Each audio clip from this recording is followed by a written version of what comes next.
শীতকালের আরামদায়ক ঘুম ছেড়ে কাজের খালা রিমলি যায় দরজাটা খুলতে। প্রতিদিন মধ্যরাতে কাঁচা ঘুম ভেঙে দরজা খুলতে হয় বলে মহিলা বেজায় বিরক্ত। মনে মনে গজগজ করতে করতে এগোন দরজাটা খুলতে। ওপর থেকে জোবায়দা বেগম রাশভারী আওয়াজে ডাকেন, রিমলি। রিমলি পিছন ফিরে দেখে জোবায়দা বেগম নামছেন। জি আম্মা। তুমি যাও ঘুমাও, দরজা আমি খুলছি। রিমলি মাথা নাড়িয়ে চলে গেল। জোবায়দা বেগম গায়ে শালটা আরেকটু জড়িয়ে নিয়ে বাড়ির সদর দরজাটা খুলে দেন। বাইরে মদ খেয়ে মাতাল ঐক্যকে কোনো মতে ধরে রেখেছে ড্রাইভার আর তার পিয়ে রবিন। ঐক্য টালমাটাল পায়ে দাঁড়িয়ে আছে। জোবায়দা বেগম শান্ত দৃষ্টিতে নিজের মাতাল ছেলের দিকে তাকিয়ে বলেন, ওকে নিজের রুমে নিয়ে যাও রবিন। রবিন সায়জা নিয়ে ঐক্যকে ধরে ধরে নিয়ে যায়। নিজের রুমের কিং সাইজের বিছানায় ঐক্যকে শুয়ে পায়ের জুতো খুলে দেয় রবিন। জুবায়দা বেগম ছেলেকে পরখ করে গম্ভীর গলায় বলে ওঠেন, সারা রাত মদ খেয়ে পড়ে থাকলে ব্যবসা সামলায় কখন? রবিন হঠাৎ কেমন করে বলে ওঠে, ম্যাম কিছু একটা করুন। স্যার দিন দিন নিজেকে ধ্বংসের দ্বার প্রান্তে নিয়ে যাচ্ছেন। এভাবে আর কতদিন? জুবায়দা বেগমের চোখ জোড়া ছলছল করে ওঠে। ধরা গলায় বলেন, আমার আর কি করার আছে বলো তো বাবা? গত 3 বছর ধরে তো আর কম বোঝালাম না। ছেলেটাকে নিজের মেয়ের দোহাইও দিলাম। যে নিজেকে নিজেই ধ্বংসের জন্য নামে তাকে কি বোঝানো যায়? আমার আর কি করার আছে বলতে পারো? বলতে বলতে ঝরঝর করে কেঁদে দেন জোবায়দা বেগম। জোবায়দা বেগমের আহাজারিতে রবিনের নিজেরও চোখে পানি জমে। ঐক্যের পিয়ে হিসেবে আজ রবিন 6 বছর যাবত আছে। ওয়াসিম চৌধুরীর মৃত্যুর পর মাত্র 23 বছর বয়সে যুবক ঐক্যকে বাবার রেখে যাওয়া ব্যবসায় হাল ধরতে হয়। প্রখর বুদ্ধিদীপ্ত ঐক্য সেই গুরুদায়িত্ব অত্যন্ত নিষ্ঠা এবং কৌশলে সামলিয়ে নিয়েছিল। ডুবে যেতে দেয়নি তার বাবার রক্ত পানি করা ঐশ্বর্য। কিন্তু 3 বছর আগে সেই ঝড়ে সব লণ্ডভণ্ড হয়ে যায়। ধূলিসাৎ হয়ে যায় ঐক্য নামক সেই দৃঢ় শক্তি, যে এতদিন 2 হাতে নিজের পরিবার ব্যবসা সব আগলে রেখেছিল। সে আকস্মিক ধাক্কাটা শক্ত মনের অধিকারী ঐক্য সামলিয়ে উঠতে পারেনি। ফলস্বরূপ নিজেই নিজেকে ধ্বংসের খেলায় মেতেছে। ম্যাম। জোবায়দা বেগম চোখের পানি মুছে বলেন, হ্যাঁ বলো রবিন। আমার মনে হয় স্যারকে আবার বিয়ে করানো উচিত। একজন মানুষের মায়ায় ফের একবার পড়ে গেলে স্যার দেখবেন ঠিকই ধীরে ধীরে স্বাভাবিক হয়ে যাবেন। জোবায়দা বেগমকে ভাবুক দেখা গেল। রবিন ফের বলে ওঠে, একটা নারী যদি একজন পুরুষকে ধ্বংস করতে পারে, তাহলে একজন নারী পারে সেই পুরুষকে সঠিক পথে আনতে। জোবায়দা বেগম থমকালেন কিছুটা। তিনি নিজে ঐক্যের বিয়ের ব্যাপারে কয়েকদিন ধরে ভাবছেন। ওনার বয়স হচ্ছে, মানুষের মৃত্যুর ভরসা নেই। অন্তত একমাত্র ছেলেকে এই অবস্থায় রেখে তিনি শান্তিতেও মরতে পারবেন না। আর ম্যাম, যার জন্য আজ স্যারের এই অবস্থা, সে তো দিব্যি ঘুরে বেড়াচ্ছে। তাহলে স্যার কেন ওই মেয়ের জন্য ধুকে ধুকে মরবেন? রবিনের কথায় জোবায়দা বেগম মনে মনে এক কঠিন সিদ্ধান্ত নিলেন। কাল সকালে তিনি ঐক্যের সাথে এই ব্যাপারে কথা বলবেন। এবার ঐক্যের কোনো না তিনি শুনবেন না। অনেক হয়েছে নিজের খেয়াল খুশি মতো চলা। এবার এসপার ওসপার করেই তবে তিনি দম নেবেন। তোহা, তুমি রাখো মাংসটা, আমি রান্না করি। রান্নাঘরে ঢুকে ইরা হাসি মুখে বলল।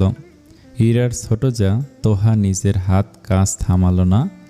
থমথমে গলায় বলল, না দরকার নেই ভাবি, আপনার নাকি সব কিছুতেই গন্ধ লাগে, পরে আবার মা আমাকেই ঝাড়বেন। তোহার কথাটা ইরার পছন্দ হলো না। কেমন যেন ওকে খুশিয়ে বলেছে কথাটা তোহা। ইরা এই বাসায় আসার প্রথম দিন থেকে খেয়াল করছে তোহা ওকে বিশেষ পছন্দ করছে না।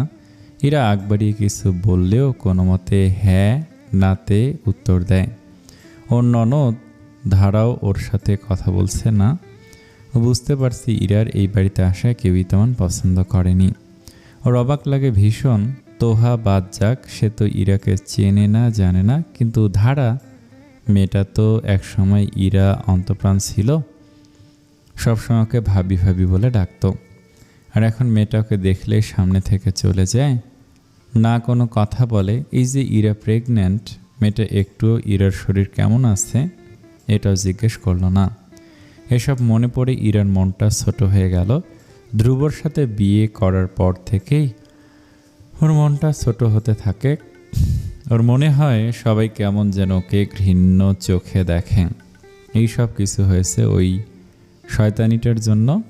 ওর জন্য ও একবার নিজের ভালোবাসার মানুষকে হারালো, আর এখন হারালো নিজের আত্মসম্মান। আচ্ছা, ওর সন্তানকেও কি সবাই ঘৃণার চোখে দেখবে? কি হলো ভাবি, আপনি এখানে দাঁড়িয়ে আছেন কেন? যান ধ্রুব ভাইয়ার ঘরে গিয়ে শুয়ে থাকুন। কথাটাতে যেন ইরার গায়ে কাটা নুনের ছিটে পড়ল। ও চ্যাত করে বলে ওঠে, ধ্রুবর ঘর কি তোহা? ওর ঘর কি আমার ঘর নয়? আর তুমি এভাবে কথা বলছো কেন আমার সাথে? তোহা পাতিলে চলমান খুন্তিটা রাখলো, ইরার দিকে তাকে ভীষণ শান্ত গলায় বলল, কি বলুন তো ভাবি, ধ্রুবর ভাইয়ের ঘরটা না আমি আসার পর থেকে চেঞ্জ হচ্ছে, তো ভাবলাম একবার এক একজনের ঘর বলার থেকে এখন থেকে না হয় ধ্রুব ভাইয়ের ঘরই বলি। কয়েকদিন বাদে যদি আবার আরেক শাট আপ তোহা, নিজের সীমানায় থাকো, ভুলে যেও না আমি তোমার বড় যা, সম্পর্কে এবং বয়সে আমি তোমার বড়, এটা মাথায় রেখে আমার সাথে কথা বলবে। তোহা ঠোঁট বাঁকিয়ে হাসলো, ইরার চোখে চোখ রেখে বলল, আপনি হয়তো অনেক বড় হতে পারেন, কিন্তু আপনার মন মানসিকতা খুবই নিচু, না হলে কেউ একটা সোনার সংসার ভেঙে খায়? তোহা চিৎকার করবে না একদম। আমি কি ভুল কিছু বলেছি? একটা মেয়ের থেকে স্বামী ছিনিয়ে মেয়েদের সমাজ কি বলে তাতে জাননি? ইরার আগে অগ্নিশর্মা হয়ে কিছু বলতে নিবে, এমন সময় কেউ দরজায় দাঁড়িয়ে গম্ভীর গলায় বলে ওঠে, কী হচ্ছে এখানে? ধ্রুবর ডাকে দুজনেই ফিরে তাকায়। ইরা ধ্রুবকে দেখে নেকি স্বরে কেঁদে ওঠে, ধ্রুব দেখো না তোমার ছোট ভাইয়ের বউ এসব আমাকে কি বলছে। ধ্রুব গমগমে আওয়াজে জিজ্ঞেস করলো, কি হলো তোহা, তুমি কি বলেছো ইরাকে? তোহা ধ্রুবকে দেখে দমে গেল না। আবৃত্তির সাথে ও মাত্র 1 বছরের মতো ছিল। এই 1 বছরের মেয়েটা ওকে নিজের বড় বোনের মতো আগলে রেখেছিল। ও তো সংসারের কোনো কাজ কিছুই পারত না। আবৃত্তি হাতে ধরে ওকে সব শিখিয়ে পড়িয়ে নিয়েছিল। এমন অনেক দিন গিয়েছে কাজ করতে গিয়ে তোহা কোনো কিছু নষ্ট করলে আবৃত্তি নিজে সেই দোষ নিজের ঘাড়ে নিয়ে নিত। আর সেই বনতুল্য মেয়েটার সাথে এত বড় অন্যায়ও মেনে নিতে পারছে না। ইরাকে যতবার ভারী পেটটা নিয়ে সারা বাড়িময় ঘুরতে দেখে, ততবার আবৃত্তি আর আরশানের মুখটা ভেসে ওঠে, ওর শরীরটা চিরবির করে ওঠে। কি বলেছি সেটা নিজের স্ত্রীকে জিজ্ঞেস করুন ভাইয়া। এই বলে তোহা চুলাটা বন্ধ করে গটগট পায়ে রান্নাঘর থেকে চলে গেল। আজও শাশুড়ি বাড়ি নেই, তাই মনের সব ক্ষোভ ও প্রকাশ করতে পেরেছে। জানে এসব কথা ওর শাশুড়ির কানে ঠিকই পৌঁছে যাবে, কিন্তু তোহা সত্যি বলতে ভয় পায় না। আবৃত্তি হয়তো নরম বলে এরা পার পড়ে গিয়েছে, কিন্তু ও আবৃত্তির মতো এতটা মহান নয় যে সব অন্যায় মুখ বুজে সহ্য করে নিবে। তোহা যেতে ইরা চিৎকার করে বলে, দেখলে ধ্রুব, দেখলে তোমার ভাইয়ের বউয়ের ব্যবহার। ঘরে চলো ইরা, এখানে দাঁড়িয়ে সিন ক্রিয়েট করার কোনো মানে হয় না। বাহ ধ্রুব বাহ, এখন আমি সিন ক্রিয়েট করছি? তুমি জানো এই মেয়েটা আমাকে কি বলেছে? আমি নাকি ঘর ভাঙানি মেয়ে। ধ্রুব এ পর্যায়ে অতিষ্ঠ হয়ে যায়। এই কয়েকদিনের মানসিক টানাপোড়েন, হতাশা, গ্লানিবোধ, আরশানের সাথে বিচ্ছেদ, সব মিলিয়ে ও এক প্রকার ট্রমায় চলে গিয়েছিল। দুনিয়ার সব কিছু ওর কাছে অসহ্য লাগছে। ওর ভালোবাসার বউ ইরাকেও হঠাৎ ধ্রুব মুখ ফসকে বলে ফেলে, তো ভুল কি বলেছে? ইরা বজ্রাহতের ন্যায় ধ্রুবর মুখটার দিকে চেয়ে থাকে, কোনো মতে ঠোঁট নেড়ে স্তব্ধ স্বরে আওড়ায়, আমি ঘর ভাঙানি মেয়ে? তুমি এমন বলছো ধ্রুব? সব দোষ এখন আমার একার না? বলতে বলতে ইরার চোখ বেয়ে টপ টপ করে পানি পড়ে। ধ্রুবর হুঁশ ফেরে। মুখ ফসকেও কী বলে ফেলেছে মনে হতেই ইরাকে আঁকলে ধরতে নেয়, কিন্তু ইরা সেই সুযোগ না দিয়ে ধ্রুবকে ধাক্কিয়ে ঘরে ঢুকে দরজাটা বন্ধ করে দেয়। ইরা প্লিজ দরজাটা খোলো, দেখো আমি তেমনটা বলতে চাইনি, শোনো আমার কথা। কিন্তু ভেতর থেকে ইরার কোনো সারা শব্দ নেই। ধ্রুবর হঠাৎ ভয় ভয় লাগতে শুরু করে। মেয়েটা আবার না নিজের সাথে কিছু করে বসে। তোহা এদের অবস্থা দেখে নিজের রুমের দরজা সামনে দাঁড়িয়ে মনে মনে হাসে। একটা পরিপূর্ণ পরিবার নষ্ট করে নিজের পরিবার গড়তে থাকা মেয়েটার শেষ পরিণতিও দেখবে খুব আরামসে। কী হয়েছে আরশান, এখনও ঘুম আসছে না কেন তোমার বাবা? আরশান অস্ফুট স্বরে জিজ্ঞেস করে। পাপার সাথে কখন দেখা করব মাম্মাম? আবৃত্তি থমথমে গলায় বলল, পাপা কাজে আছে, সারা সন্ধ্যা থেকে এক প্রশ্ন করছো কেন, ঘুমাও। মায়ের বকুনি খেয়ে আরশান অন্য পাশে ফিরে গেল। ওর বাচ্চা মস্তিষ্কে কিছু তো একটা গোলমেলে আছে, সেটা ধরতে পেরেছে, কিন্তু সেটা কি তার বাচ্চা মস্তিষ্কে ঢুকছে না। সকালে সূর্যের তীব্র আলোক রশ্মিতে ঘুমে বিঘ্ন ঘটে। বিছানায় এলোমেলো শুয়ে থাকা ঐক্যর জানালা দিয়ে আসা তীর্যক রশ্মিতে ওর কপাল কুঁচকে গেল। বিরক্তিতে বিড়বিড় করে বলে ওঠে, উফ, জানালাটা কেউ একটু বন্ধ করো, আলো আসছে ভীষণ। আর কতক্ষণ ঘুমাবে? সকাল 7টা বাজতে চলো, নামাজ তো ত্যাগ দিয়েই ফেলেছ। জোবায়দা বেগমের গমগমে আওয়াজে ঐক্য চোখ ঢলে উঠে বসে। ঘড়ি দেখে কপাল কুঁচকে যায়। ওয়াফা এখন ওঠেনি, ওর তো ক্যারাতে ক্লাসে সময় হয়ে গিয়েছে। না, এখনও ওঠেনি। ঐক্য বিরক্তিকর গলায় বলল, ওঠেনি কেন এখনও? ওর গভর্নেন্স এখনো আসেনি? জোবায়দা বেগম রাশভারী আওয়াজে বললেন, তা মেয়েটাকে কি একটু নিজে থেকে তুমি উঠিয়ে তৈরি করে দিতে পারো না? টাকার দিয়ে নিজের মেয়ের দায়িত্ব অন্য একজনের ঘাড়ে বর্তালে বুঝি দায়িত্ব শেষ? ঐক্য কিছু না বলে চুপ করে থাকলো। আসলে তার কিছুই বলার নেই। জীবনের এমন এক পর্যায়ে সে আছে যেখানে কোনো লক্ষ্য উদ্দেশ্য কিছুই নেই। জোবায়দা বেগম শক্ত গলায় বলে ওঠেন, আর কতদিন এসব চলবে ঐক্য? জানি না। এভাবে নিজেকে ধ্বংস করে কি পাচ্ছ তুমি বলো? ঐক্য উদাস চোখে জানালার বাহিরে কি যেন দেখছিল। জোবায়দা বেগমের প্রশ্ন শুনেও হাসল। নিষ্প্রভ গলায় বলল, নিজেকে তিলে তিলে ধ্বংসের মধ্যে একটা আলাদা সুখ আছে মা। এই ধ্বংস আমার অশান্ত হৃদয়কে শান্ত করে। কিন্তু তোমার সাথে সাথে যে তোমার আপনজনেরাও কষ্ট পাচ্ছে ঐক্য, তাদের কি দোষ বলো? ওকে কিছু না বলে উঠে দাঁড়িয়ে ওয়াশরুমের দিকে এগোলো। হঠাৎ জোবায়দা বেগম বলে ওঠেন, আমি তোমার বিয়ের কথা ভাবছি ঐক্য। ঐক্যর চলন্ত পা যুগল থেমে যায়। হতবাক চোখ নিয়ে পিছন ফিরে মায়ের দিকে তাকায়। সকাল 6:30। চারিদিকে এখনো ঘন কুয়াশাচ্ছন্ন। কুয়াশার আবরণে ঢেকে আছে সমস্ত গাছপালা। নেই কোথাও এক ফোঁটা রোদের কণা। সূর্যি মামাও অলস সময় কাটাচ্ছেন বোধ করি। বেশ রাত করে ঘুম আসার কারণে আরশান আর তার মাম্মামের ঘুমটা বেশ গাঢ়, যার ফলে নামাজের সময় আর ওঠা হয়নি। হঠাৎ পাশে থাকা টেবিলের উপর আবৃত্তির ফোনটা তার স্বরে বেজে ওঠে। আবৃত্তির ভারী ঘুমটা কিছুটা পাতলা হয়ে আসে। ঘুম কাতুরে আবৃত্তি কপাল কুঁচকে পাশ ফিরে আরশানকে জড়িয়ে ধরে আবার ঘুমিয়ে পড়ে। কিন্তু নাছরবান্দা যন্ত্রটা থামলে তো। ঘুম ঘুম চোখে টেবিল হাতড়ে আবৃত্তি ফোনটা নিল না দেখে রিসিভ করে কানে ধরে ঘুম ঘুম কণ্ঠে বলে, হ্যালো। অপর পাশে থাকা ধ্রুবর বুকটা ধক করে ওঠে আবৃত্তির ঘুম ঘুম মিষ্টি স্বরে। আজ যে প্রায় 6 দিন পর এই কণ্ঠটাও শুনল, কিন্তু মনে হচ্ছে কত যুগ পেরিয়ে গিয়েছে ধ্রুব এই কণ্ঠ শোনেনি। হ্যাঁ, আর এই কণ্ঠের মালকিনকে দেখেনি। ধ্রুব ঢকলে নিচু স্বরে বলল, কেমন আছে আবৃত্তি? আবৃত্তির পিলে চমকে ওঠে। এতক্ষণের ঘুম কাতরতা কোথায় যেন ছুটে পালিয়ে গেল। ফোনটা সামনে এনে দেখে কল লগে ধ্রুব নামটা ভাসছে। বিছানায় বসে ও কতক্ষণ থম মেরে বসে রইল। এই সময় ধ্রুব নামক ব্যক্তি, যে কিনা তার আর তার সন্তানের জীবনটা এক নিমেষেই ধ্বংস করে দিয়েছে, তার কলটা একদমই অপ্রত্যাশিত ছিল। ফোন থেকে অনবরত হ্যালো হ্যালো শব্দ ভেসে আসছে। আবৃত্তি ফোনটা আবার কানে চেপে ধরে নিরেট ঠান্ডা স্বরে জিজ্ঞেস করল, কেন ফোন দিয়েছেন? ওপাশে ধ্রুব থমকালো কিছুটা আবৃত্তির এমন ঠান্ডা আওয়াজে। ইতস্ততভাবে বলল, তুমি মানে আরশান বেগ কেমন আছে? আবৃত্তি সাবলীলভাবে বলল, আলহামদুলিল্লাহ, খুব ভালো আছে। ধ্রুব কি বলবে ভেবে পেল না। ও বসে আছে নিজেদের বাড়ির লনের এক পাশের দোলনায়। কাল রাতে এত ধাক্কাধাক্কির পরেও ইরা দরজাটা খোলেনি। ধ্রুব জানে ইরা খুব জেদি, পুরো রাত যে তার দরজাটা খুলবে না ও জানত। কিন্তু বিক্ষিপ্ত মন নিয়ে ও রাত থেকে এখানে বসে বসে আছে।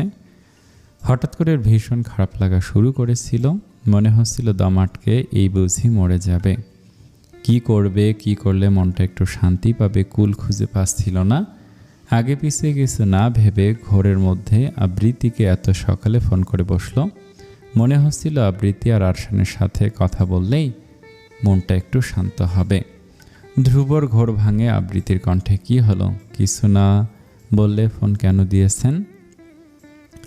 ধ্রুব আমতা আমতা করে বলল, আরশানের সাথে একটু কথা বলা যাবে? আবৃত্তির কপাল কুঁচকে ঘড়ি দেখল সকাল 6:45 বাজে। এত সকালে ধ্রুব যে আরশানের সাথে কথা বলার জন্য ফোন করেনি এটা বুঝতে অসুবিধে হওয়ার কথা না। কেননা ধ্রুব জানে এত সকালে আরশান ঘুমে থাকারই কথা। তাহলে আরশান ঘুমাচ্ছে, আপনি বিকেলে ফোন করে ওকে পাবেন। আচ্ছা রাখছি এখন। এই বলে ধ্রুবকে কিছু বলার সুযোগ না দিয়ে আবৃত্তি খট করে লাইনটা কেটে দিল। আর ধ্রুব হতাশ চিত্তে ফোনটা হাতে নিয়ে বসে রইল। আজ নিজের ছেলেটার সাথে কথা বলতে ওকে অপেক্ষা করতে হবে। মন চাইলে আর আরশানকে ছোঁয়া যাবে না, আদর করা যাবে না। শুধুই কি আরশান? অবচেতন মনে ওর কি আবৃত্তির জন্য বুকটা কি একটুও পুড়ছে না? ধ্রুবর ইচ্ছে করছে সব কিছু ছেড়ে ছুঁড়ে দূরে কোথাও চলে যেতে, যেখানে ওকে মন মস্তিষ্কের এই দ্বন্দ্বে ধুকে ধুকে মরতে হবে না।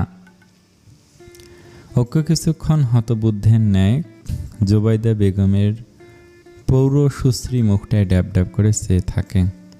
ওকে আমার দৃষ্টি দেখে জোবাইদা চৌধুরী গলা খাকারি দিয়ে বললেন, কি এভাবে দেখে কিছু হবে না?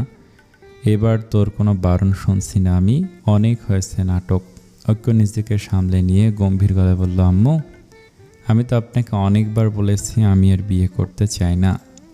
জোবাইদা চৌধুরী থতমত মুখে বললেন, কেন বিয়ে করতে চাও না তুমি? একটা কারণ বলো।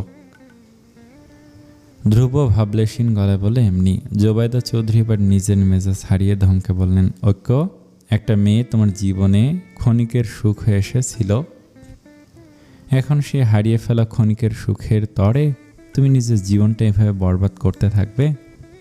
ঐক্যের মুখের রং বদলে যায় জোবাইদা চৌধুরীর কথাটা শুনে। আম্মু প্লিজ এসব পুরনো কথা এখন তুলবেন না প্লিজ। আর আপনাকে কে বলেছে আমি তার জন্য বিয়ে করছি না? তাহলে বিয়ে করতে রাজি হচ্ছিস না কেন বলো?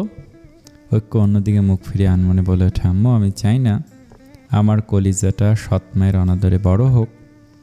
আমি ওর জন্য যত যাই করি, কিন্তু ওয়াফা সবসময় তো আমার সামনে বা আমি ওর পাশে থাকবো না। তখন আমার অগোচরে ও সৎ মায়ের অত্যাচারে পিষ্ট হবে, এমনটা আমি কখনই হতে দেব না।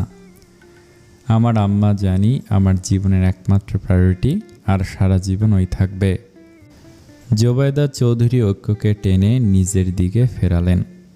ছেলের অসহায় পিতৃসুলভ চোখের দিকে তাকে নরম সুরে বললেন, বাবা যদি ওয়াফাকে সত্যিকার অর্থেই কেউ নিজের সন্তানের মতো করে আগলে নেয় তখন? ঐক্য মায়ের চোখের দিকে তাকে হাসলো, বলল, এমন কেউ এই দুনিয়াতে নেই আম্মু, যেখানে নিজের আপন মাই দুধের সন্তানকে ছেড়ে চলে যেতে পারে। সেখানে আপনি ওর জন্য ভালো সৎমা খুঁজে আনবেন? হাস্যকর। জোবাইদা বেগম অনড় গলায় বললেন, হ্যাঁ আনবো। দুনিয়াতে কোথাও না কোথাও এমন কেউ নিশ্চয় আছে যে কিনা আমার দাদুমণিকে ঠিক মায়ের মতো আগলে নেবে। ঐক্য অকপটে বলল, তবে সেদিন না হয় বিয়ের কথা ভাববো, এখন এই বিষয়ে বাদ দিন।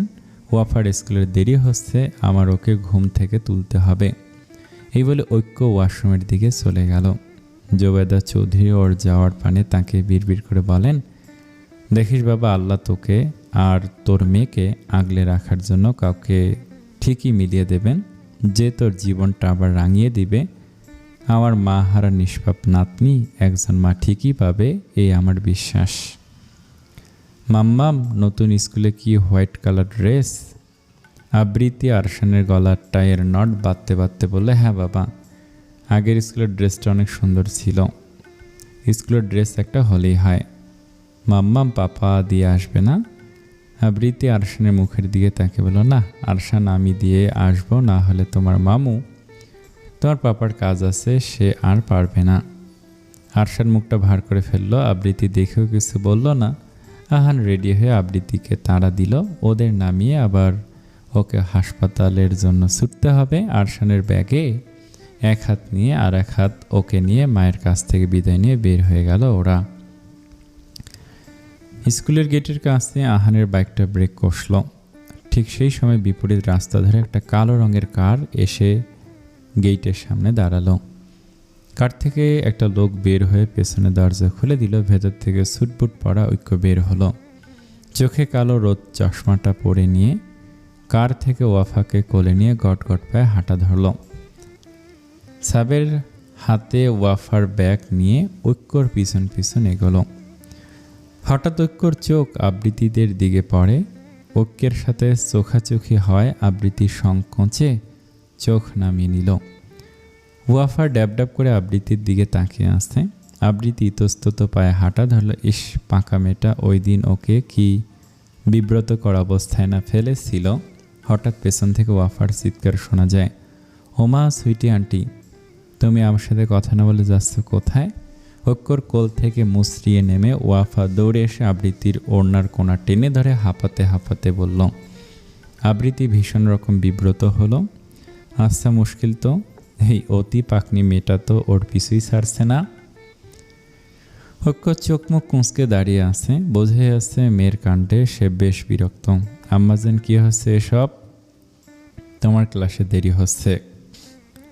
আহান ওয়াফার দিকে তাকে হেসে বলে, হাই কিউটি, কেমন আছো তুমি? ওয়াফা ঠোঁট এলিয়ে হেসে বলে, I am fine uncle, how are you? আমিও খুব ভালো আছি। ওয়াফার চোখ হঠাৎ আহানের হাত ধরে মুখ ফুলিয়ে রাখা আরশানের দিকে যায়, যে কিনা সরু চোখে ওয়াফার দিকে এতক্ষণ তাকিয়েছিল। অমনি কালকের ঘটনাটা ছোট্ট ওয়াফার মনে পড়ে। মাথাটা দপ করে জ্বলে ওঠে। ওয়াফা এক প্রকার তেড়ে মেরে গিয়ে আঙ্গুল উঁচিয়ে শাসে বলে, এই দুষ্টু ছেলে, তুমি কাল আমার চুল টেনে দিয়েছিলে কেন? আরশান নাক ফুলিয়ে বলল, তুমি আমার মাম্মামের কোলে উঠেছিলে কেন? তোমার কি মাম্মাম নেই? আবৃত্তি ধমকে উঠে আরশানকে, এ কেমন কথা আরশান? ওর মাম্মাম থাকলেই কি ও কারো কোলে চড়তে পারবে না? মায়ের ধমক খেয়ে আরশান। এদিকে আরশানকে ধমক খেতে দেখে ওয়াফা খিলখিল করে হেসে ওঠে। হাততালি দিয়ে লাফিয়ে লাফিয়ে বলে, একদম ভালো হয়েছে, একদম ভালো হয়েছে, দুষ্টু ছেলে বকা খেয়েছে। ওইদিকে ঐক্য কপাল চাপড়ালো, এই মেয়েকে নিয়ে আর পারা যাচ্ছে না। ঐক্য নিজের আহ্লাদি মেয়েকে কোলে তুলে নিল। আবৃত্তি আর আহানকে লক্ষ্য করে ভরাট গলা বলল, ওয়াফার পক্ষ থেকে সরি। আহান হেসে বলল, ইটস ওকে স্যার, সরি বলার কিছু নেই, বাচ্চাদের কাণ্ড কারখানা, ওদের কাণ্ডের এত বিচার করতে নেই। বাচ্চা দুটোর হুলুস্থুলের মধ্যে স্কুলের ঘন্টা বেজে ওঠে আর ইস্তফা দিয়ে স্কুলে ঢুকে গেল। আবৃত্তি আরশানকে নিয়ে অফিস রুমের দিকে গেল আর ঐক্য ওয়াফাকে ক্লাসে বসিয়ে মেয়ের দুগালে দুটো চুমুখে বলল, আম্মাজান একদম দুষ্টুমি করবে না কিন্তু, আর লাঞ্চ বক্স কিন্তু পুরোটা ফিনিশ করা চাই, তাহলে পাপা তোমাকে ছুটি শেষে পিৎজা খেতে নিয়ে যাবে। ওয়াফা পাপার কথা শুনে আনন্দে ফেটে পড়ে, সত্যি পাপা? 3 সত্যি আম্মাজান, আমরা ঘুরি ঘুরি ও করব। হ্যাঁ মা, নিজের খেয়াল রাখবে, কোনো সমস্যা হলে মিসেস ফোন থেকে পাপাকে কল করবে। এখন পাপা অফিসে যাই, বাই বাই পাপা। ক্লাস শুরু হলে হেড মিস আরশানকে ক্লাসে নিয়ে আসেন। আরশানকে নিজের ক্লাসে ঢুকতে দেখে ওয়াফা মনে হয় দিনের বেলায় ভূত দেখার মতো চমকে ওঠে। বাচ্চারা সবে আরশানকে হ্যালো বলে স্বাগত জানায়।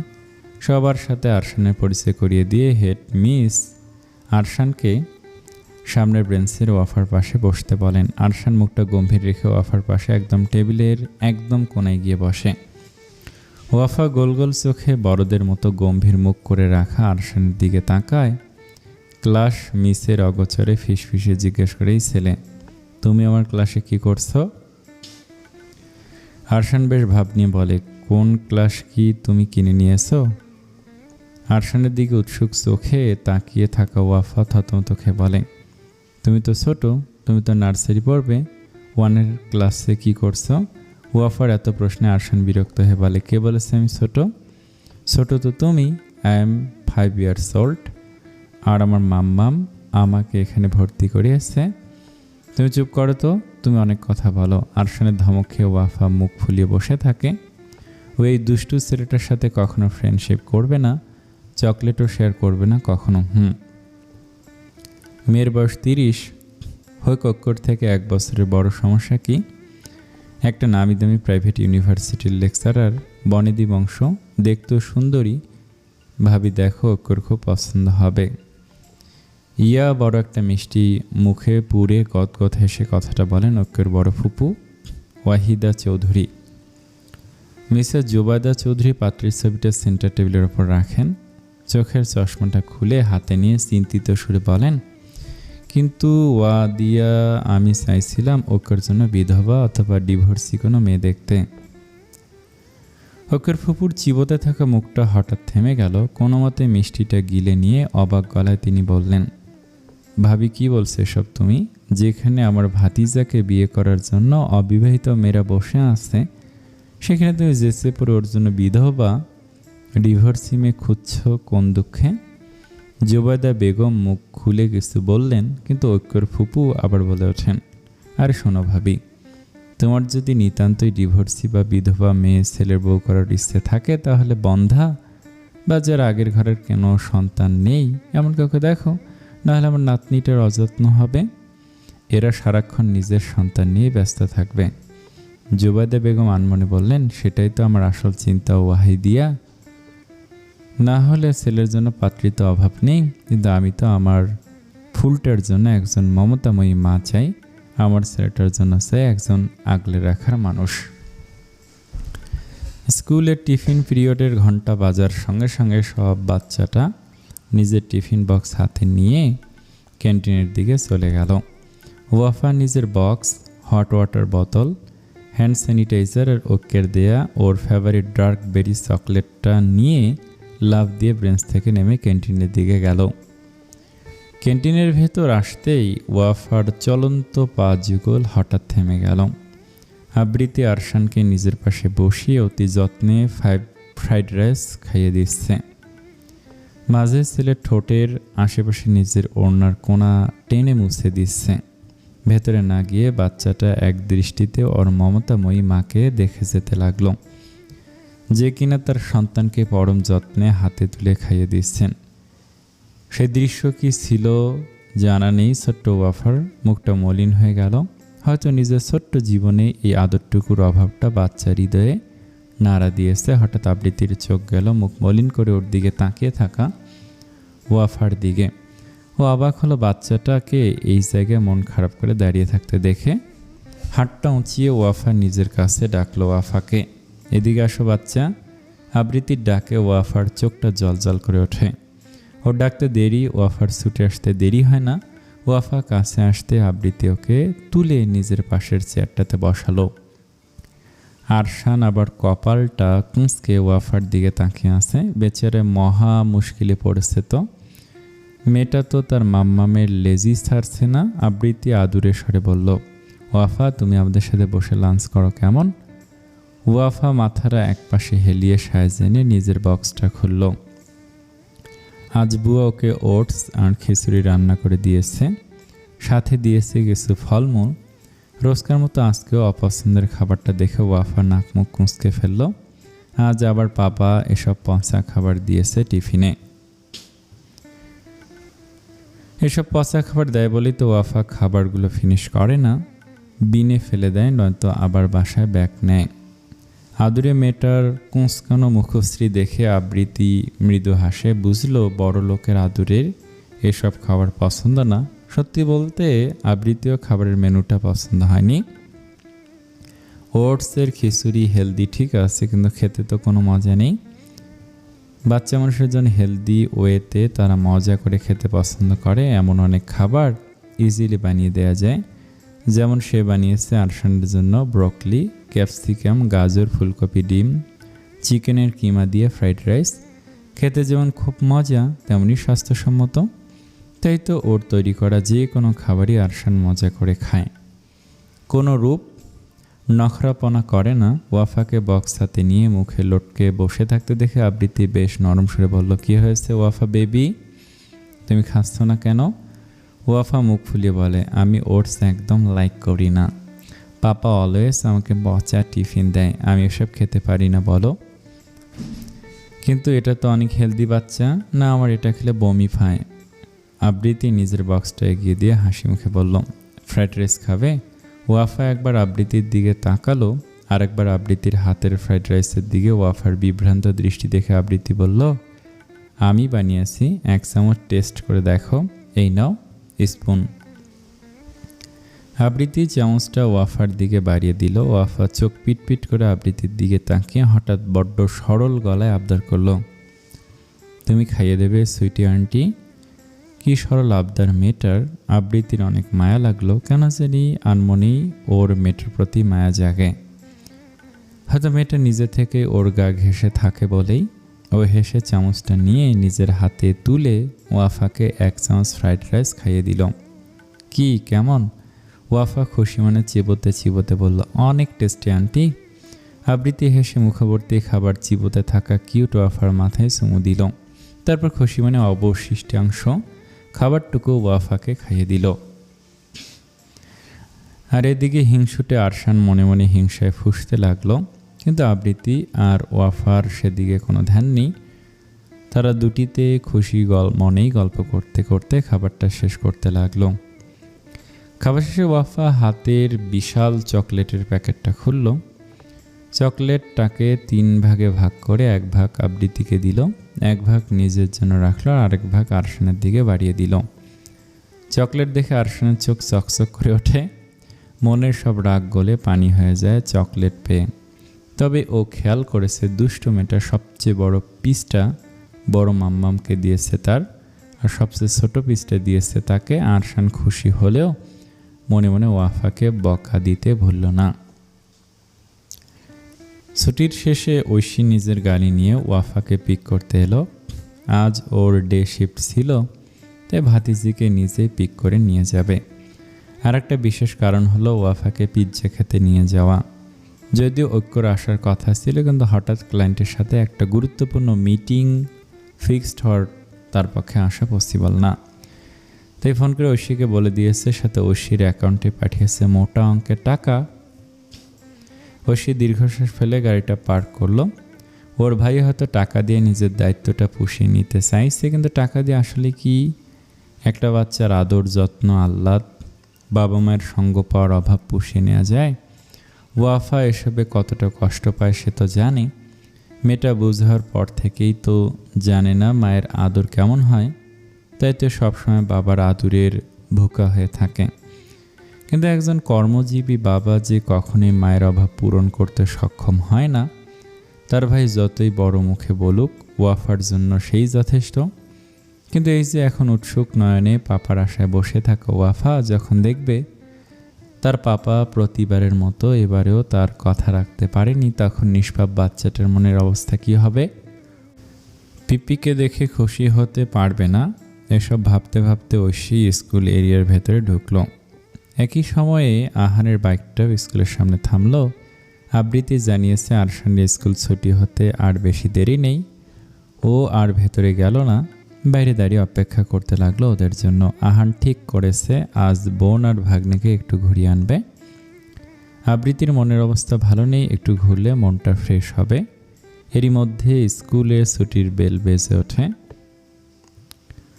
বাচ্চাটা কেউ কেউ একা একা, কেউ বা নিজেদের প্যারেন্টসদের হাত ধরে সারি সারি হয়ে বেরোলো। আরশান আর আবৃত্তি বের হয়ে আসলে আহান এগিয়ে গিয়ে টুপ করে আরশানকে কোলে তুলে চুমু খেলো। আবৃত্তি পাশে দাঁড়িয়ে মামা ভাগ্নের আহ্লাদীপনা দেখলো। আহান জিজ্ঞেস করলো, কেমন স্কুল কাটলো আমার বাবাটার? কিন্তু এই দৃশ্য যেন কারো পায়ের তলার জমিন কেঁপে উঠল। ঐশীর যেন মাথা ঘুরে ওঠে। আহানকে আবৃত্তি আর আরশানের সাথে দেখে কানে বেজে চলেছে বাবা শব্দটি।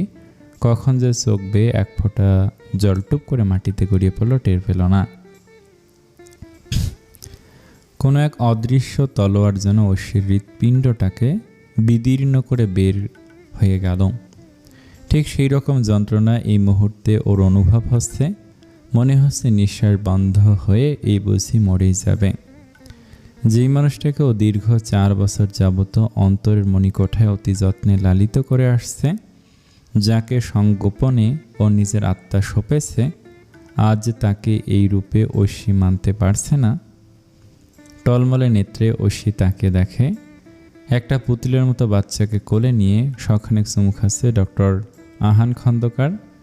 আচ্ছা, তাহলে আহানের চোখের ভাষা, ইশারায় প্রেম এসব কী ছিল তবে, যার বধূ হওয়ার স্বপ্ন একজন তরুণী রোজ দেখে? হঠাৎ ঐশীর হাত ধরে থাকা ওয়াফা হুট করে তার হাত ছাড়িয়ে দৌড় মারে। এতক্ষণ বিষাদ বিভ্রমে ডুবে থাকা ঐশীর হুঁশ ফিরে তড়িৎ ও আতকে উঠে ডাকে, ওয়াফা মামনি, কোথায় যাচ্ছ? কিন্তু ততক্ষণে ওয়াফা তার কাঙ্ক্ষিত লক্ষ্য, তার সুইটি আন্টির কাছে পৌঁছে গিয়েছে। আবৃত্তি ওয়াফাকে দেখে হেসে কিছু বলবে, কিন্তু ঐশীর চিৎকারে সবাই ভুরুকুচকে আগত শব্দ উৎসের দিকে তাকায়। আহান ঐশীকে এখানে দেখে অবাক হয়ে তাকিয়ে রইল। নিজের একটু বেশি প্রিয় ছাত্রীটাকে এখানে এক সময় আশা করেনি। ঐশী এগিয়ে এসে ওয়াফাকে একটু কঠোর গলায় বলল, ওয়াফা, এভাবে কাউকে দেখলে ছুটে আসতে হয়? যদি পড়ে গিয়ে ব্যথা পেতে তাহলে তোমার পাপাকে কী জবাব দিতাম আমি? আবৃত্তি অবাক হলো, তাহলে এই মেয়েটা ওয়াফার মা? কিন্তু মেয়েটাকে অনেক ছোট মনে হচ্ছে না? আবৃত্তি ভাবনার মধ্যে ওয়াফা ঐশীর হাত ধরে টেনে আবৃত্তিদের কাছে নিয়ে আসে, গদগদ সুরে বলে, পিপ্পি দেখো, তোমাকে বলেছিলাম সুন্দরী আন্টিটার কথা। এই সেই সুইটি আন্টি, আর এ হচ্ছে সেই দুষ্ট ছেলেটা যে আমার চুল টেনে দিয়েছিল ওই দিন। এতক্ষণ ভদ্র হয়ে মামুর কোলে চড়ে থাকা আরশান চোখ বড় বড় করে তাকালো। এই মেয়েটাকে অপমান করলো। ওয়াফার কথায় আবৃত্তি ফিক করে হেসে দিল, কিন্তু আবৃত্তি সুশ্রী মুখ আর নজর করা হাসিটা কেন যেন ঐশীর ভালো লাগলো না। রোষ আর যন্ত্রণার তোড়ে বুদ্ধিমতী ঐশী এটাও খেয়াল করলো না আহান আর আবৃত্তির সাদৃশ্যপূর্ণ চেহারা যুগল। আহান আর চোখে এক দৃষ্টিতে ঐশীর আপাদমস্তক দেখে চলেছে, দেখে অপার মুগ্ধতা নিয়ে। হঠাৎ আহানের সাথে চোখে চোখ পড়ল ঐশীর, নির্লিপ্ত ভূমিকা পালন করলো। আবৃত্তির দিকে হাত বাড়িয়ে দিয়ে বলল, মাই সেলফ ঐশিতা চৌধুরী, ওয়াফার্স আন্ট। আবৃত্তি মনে মনে নিজেকে বকে দিল, মেয়েটাকে কিনা ও ওয়াফার মা বানিয়ে দিয়েছিল। ও নিজেও আন্তরিক হেসে জবাব দিল, আমি আবৃত্তি, আরশানের মা। আর ও আহানকে ইশারা করে পরিচিত করাতে নেবে, কিন্তু আবৃত্তির পুরো কথা সম্পূর্ণ হওয়ার আগে ঐশী আহানের দিকে তাকিয়ে কাট কাট গলায় বলে, আমি চিনি ওনাকে। আহান হাসলো। আবৃত্তি অবাক হয়ে বলল, আপনি আহানকে চিনেন? বাট কিভাবে? উনি আমার সিনিয়র ডক্টর। ওমা, তাই নাকি? তাহলে তো আপনারা পূর্ব পরিচিত। আহান হেসে মাথা দোলালো, বলল, তাহলে তুমি ওয়াফার ফুপি? এই জন্যই তো বলি ওয়াফা মামুনি এত দুষ্ট কার মতো হয়েছে। ঐশীর চোখ জোড়া ছলছল করে উঠলে এই কথাগুলো এখন বিষের মতো লাগছে। হঠাৎ আরশান বিরক্তিকর গলায় বলল, মামু চলো না, তুমি না জয়ল্যান্ড নিয়ে যাবে আমাকে, চলো না। ঐশীর চমকে আরশানের দিকে তাকালো। কি বললো বাচ্চাটা? মামু না? ঐশী দ্বিধান্বিত চোখে একবার আরশান তো আরেকবার আহানের দিকে তাকালো। দূরে দূরে দূরে দূরে বুকে নিশ্চিত হতে শুধলো, স্যার আপনি, আপনি আরশানের মামা? আহান হেসে আরশানের গালে একটা চুমুকে বলল, হ্যাঁ, আমি আরশানের একমাত্র মামা। যেমন আপনি ওয়াফার মামুনির একমাত্র পিপ্পি, তাই না ওয়াফা মামুনি? ওয়াফা দ্রুত ওপর নিচ মাথা দোলালো। এদিকে ঐশীর শরীরটা কাঁপতে লাগলো। মনে হলো বুক থেকে বড় কোনো পাথর সরে গিয়েছে এইমাত্র। নিজের হটকারিস চিন্তা আর অজ্ঞতাকে নিয়ে মনে মনে বেশ লজ্জিত হলো। এদিক ওদিক তাকিয়ে নিজেকে খানিকটা স্বাভাবিক করে আবৃত্তিকে জিজ্ঞেস করলো, স্যার তাহলে আপনার আপন ভাই? আবৃত্তি মুচকে এসে বলল, আহান আমার যমজ ভাই। হ্যাঁ? অবাক চোখে ঐশী আহান আর আবৃত্তিকে দেখলো। এতক্ষণে উপলব্ধি করলো কত বড় উন্নত প্রজাতির একটা গাধা সে। আহান আর আবৃত্তির চেহারার মিল দেখে যে কেউ বলতে পারবে এরা আপন ভাই বোন। আর সে কিনা পাগলের মতো কিনা কি ভেবে নিয়েছিল। C C C. ঐশী বোকার মতো মাথা চুলকে হেসে বলে, আপনারা বোধহয় কোথাও ঘুরতে যাচ্ছেন না? হ্যাঁ, আরশানকে একটু সাফারি পার্ক নিয়ে ঘুরিয়ে আনবো ভাবছি। পিপ্পি আমিও যাব, সুইটি আন্টি আমাকেও পিপ্পি আজকে ঘুরু ঘুরু করাবে। আহান এক ভুরু উঁচিয়ে বলে, তাই নাকি তো মিস, ঐশী যাবেন নাকি আমাদের সাথে? ঐশী বুঝি আহানের সাথে সময় কাটানোর সুযোগটা ছেড়ে দেবে? এও সম্ভব? আহানের সাথে সময় কাটানোর জন্য যে সবসময় আহানের শিফটের ব্যাচে ক্লাস করে, সে নাকি এত সুন্দর একটা অফার ছেড়ে দিবে? আচ্ছা, যেহেতু একটু ঘোরাঘুরি করব, তাহলে একসাথে যাই। ওয়াফা আনন্দে হেই হেই করে ওঠে। আবৃতিকে পেয়ে তার পাপা না আসার আক্ষেপ সে ইতিমধ্যে ভুলে বসেছে। না হয় আজ মহারানী সারাদিন মুখ ফুলিয়ে থাকতেন। আরশান নাক কুঁচকে বলল, মামু চলো না, দেরি হয়ে যাচ্ছে তো। ঐশী সংকোচে বলে, কিছু মনে না করলে সবাই আমার গাড়িতে যাবেন, তাহলে একসাথে যেতে পারতাম। কিন্তু আহানের বাইক। আহান ধিমি সরে বলল, সমস্যা নেই, আমি জুবাইরকে কল করে দিচ্ছি, ও এসে নিয়ে যাবে। তোমরা সবাই গাড়িতে গিয়ে বসো, জুবাইর কলেজের মোড়ে আছে, 2 মিনিট লাগবে আসতে। আহানের কথা মতো সবাই ঐশীর গাড়ির দিকে যায়। ঐশী পারে না আনন্দে ওয়াফার মতো লাফাতে। ইস, আজ সে আহানের সাথে ইচ্ছে মতো সময় কাটাবে ভাবতে শরীরটা কাটা দিয়ে দিল। গাড়ির কাছে আসতে আরশান বলে, আমি মামুর কোলে বসবো। ঐশী হেসে আবৃতিকে বলে, আপু আপনি তাহলে পিছনে বসুন। আবৃতি মাথা নাড়িয়ে গাড়িতে উঠে বসলো। ওয়াফা বড় বড় করে বলে, আমি সুইটি আন্টির সাথে বসবো। বলে আর অপেক্ষা না করে একদম আবৃতির পাশ ঘেঁষে বসে পড়ল। পারলে ওর কোলে উঠে যায়। ঐশী ড্রাইভিং সিটে বসে অপেক্ষা করতে লাগলো নিজের কাঙ্ক্ষিত সহযাত্রীর। নিজের বাইকটা চাচাতো ভাই জুবাইরকে বুঝিয়ে দিয়ে আহান গাড়ির ফ্রন্ট ডোর খুলে সহজভাবে ঐশীর পাশে বসল। কিন্তু বেচারি ঐশী যেতেই কুপকাত। আহান অমেক হেসে বলে, যেহেতু লাঞ্চ টাইম হয়ে গিয়েছে, আগে লাঞ্চটা কোনো রেস্তোরাঁয় সেরে ফেলা যাক, কি বলো?